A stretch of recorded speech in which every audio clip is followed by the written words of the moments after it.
Don't miss the tea. Subscribe now.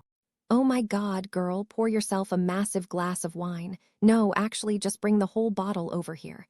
You are not going to believe the epiphany I just had. I am shaking. I am literally vibrating with rage and realization. You know how I've been complaining about my mother-in-law for years?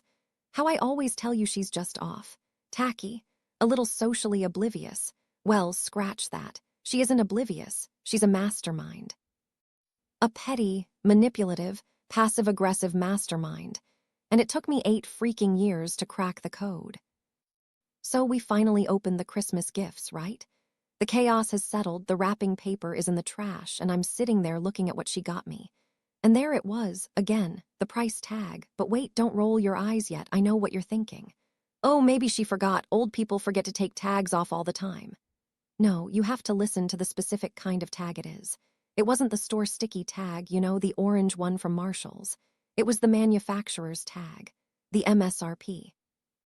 The one that is printed on the cardstock attached to the item that says, suggested retail price, $89.99, or whatever. I sat there staring at it, and suddenly my entire life with her flashed before my eyes like a bad movie montage. I realized she does this on purpose. Think about it.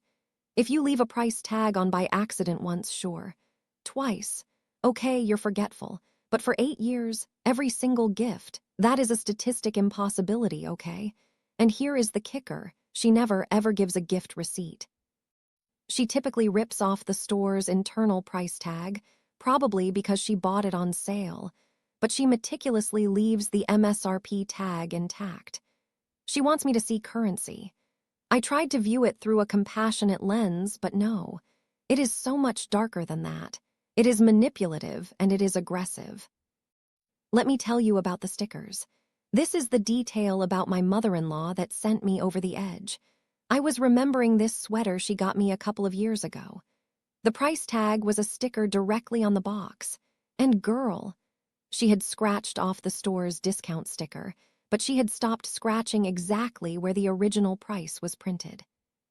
She literally used her fingernail to surgically remove the TJ Maxx $12.99 part, but left the $50 part fully visible. Who does that? Who takes the time to scratch a sticker halfway? That requires precision. That requires intent. She is sitting there with her reading glasses on, scratching away the evidence of what she paid while preserving the evidence of what she wants me to think it's worth. It's about creating a debt. She wants me to open the box and immediately feel the weight of the dollar sign. And looking back, the signs were always there. Do you remember the earring debacle? She gave me these gold earrings a few years back. They were actually cute. I opened the box, I smiled, I said thank you. And then she leans in, lowers her voice like she's sharing a state secret and says, "That's real gold, you know." The way she said it. It was so gross. It was, "I spent real money on you, so you better act accordingly."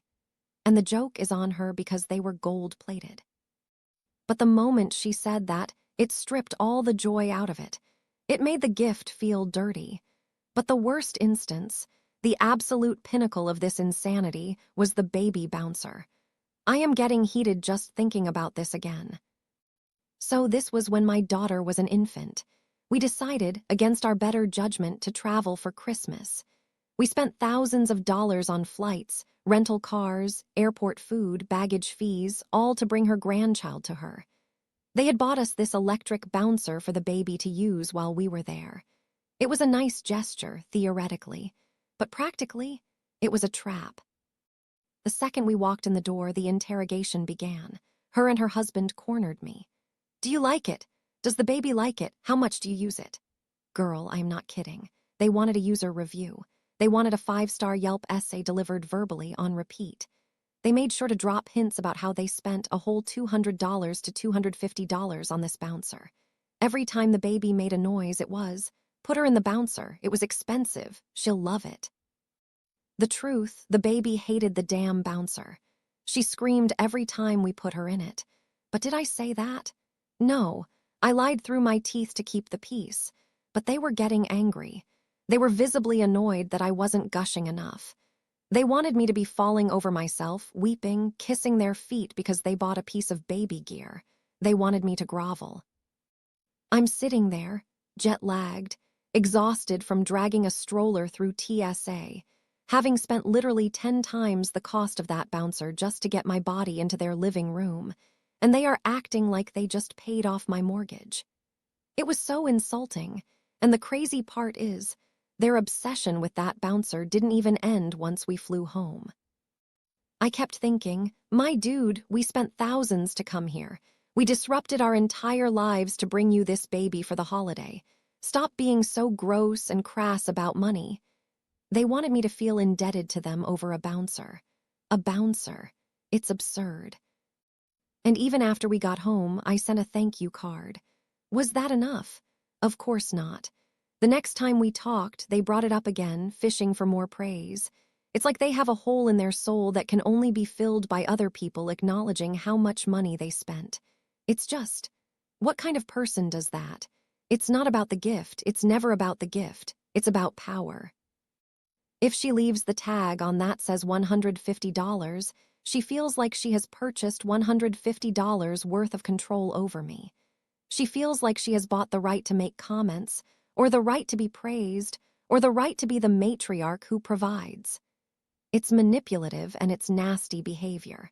And honestly, it's embarrassing for her. Imagine being a grown woman, a grandmother, and scratching price stickers half off like a petty teenager just to make sure your daughter-in-law knows you went to the good department store. I'm done with it. I'm done playing the game. She can leave the tags on until the end of time. I see what she's doing now. The mask has slipped. The tea is that she's just incredibly insecure and thinks love is a transaction.